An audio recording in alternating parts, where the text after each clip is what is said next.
आज हम चर्चा करेंगे वास्तु के बारे में। वास्तु क्या है और वास्तु का हमारे जीवन पे अच्छे या बुरे क्या इंपैक्ट पड़ते हैं। नमस्कार, मैं Lalit V Bhardwaj, numero vastu consultant. Vastu के 20 से ज्यादा ग्रंथ देखने को मिलते हैं, जैसे वास्तु चक्र है, कुमार वास्तु है, विश्वकर्मा प्रकाश है। विश्वकर्मा प्रकाश आज की डेट में थोड़ी सी ज्यादा प्रचलन में है। वास्तुविदों ने और कुछ वास्तु कंसल्टेंट ने काफी अच्छी डिटेल में वीडियो सोशल मीडिया पे भी आपको मिल जाएंगी, यूट्यूब पे मिल जाएंगी।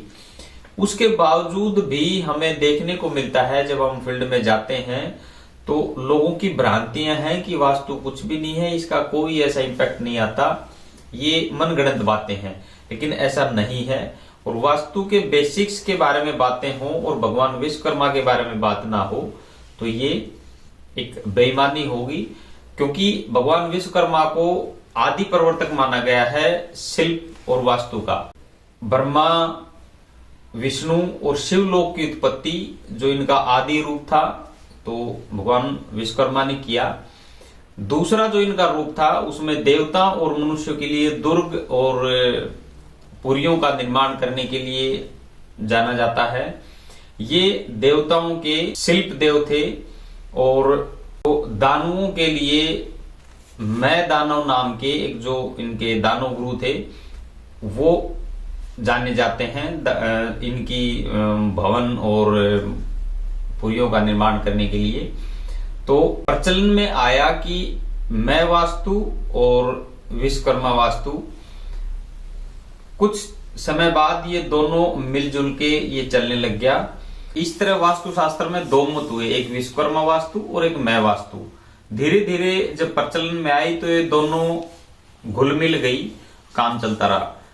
सृष्टि की जब रचना हुई तो सृष्टि की रचना करने के लिए भगवान ब्रह्मा जी ने 4 से 5 बार तपस्याएं की, और जब वो तपस्या करते तो हर बार एक मुख की रचना हुई। उद्र मुख से नाद की उत्पत्ति हुई और नाद से ओम की, ओम से वेद शास्त्रों की रचना हुई, जिससे भगवान ने इस सृष्टि की रचना की। जब सृष्टि की रचना हुई तो उसका कोई आश्रय नहीं था, कोई आधार नहीं था, तो उसकी उत्पत्ति करने के लिए भगवान विश्वकर्मा को लाया गया और उनको ये निर्माण कार्य सौंपा गया।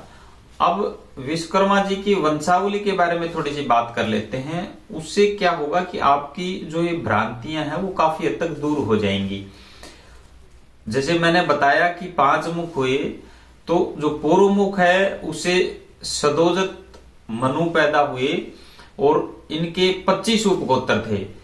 इनसे शिल्प विज्ञान में लो संबंधित शिल्प विज्ञान की जानकारी इनको थी। ये उसमें प्रवीण थे, कुशल थे और ये भगवान शिव के उपासक थे। दूसरा दक्षिण मुख, इसमें मय ऋषि की उत्पत्ति हुई।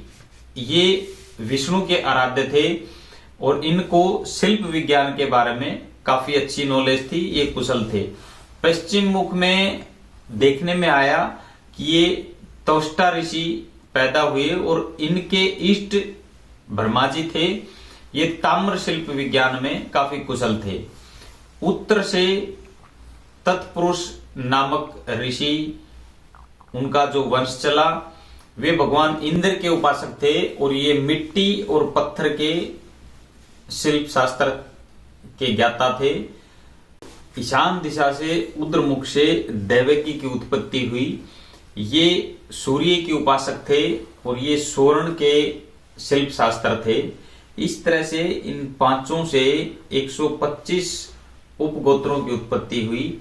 इनकी वंशावली चलती गई और देखने में कालांतर में देखने आया कि इनके जो ग्रंथ थे या जो इनकी रचयिता थी वो आज की डेट में हमें देखने को नहीं मिलती, लुप्त सी हो गई है। इनके जो वंशावली चली आ रही है उनमें ही इसकी जानकारियां बाकी हैं। ये जो जानकारी मैंने दी वो मेरे को लगा कि हमें इन चीजों का थोड़ा सा पता होना चाहिए, बेसिक्स का, जिससे कि ये भ्रांतियां दूर हो जाएं। अगर आपको ये अच्छी लगी हो तो हमारे चैनल पे जुड़े रहिए इस तरह की रोचक जानकारियों के बारे में। नमस्कार।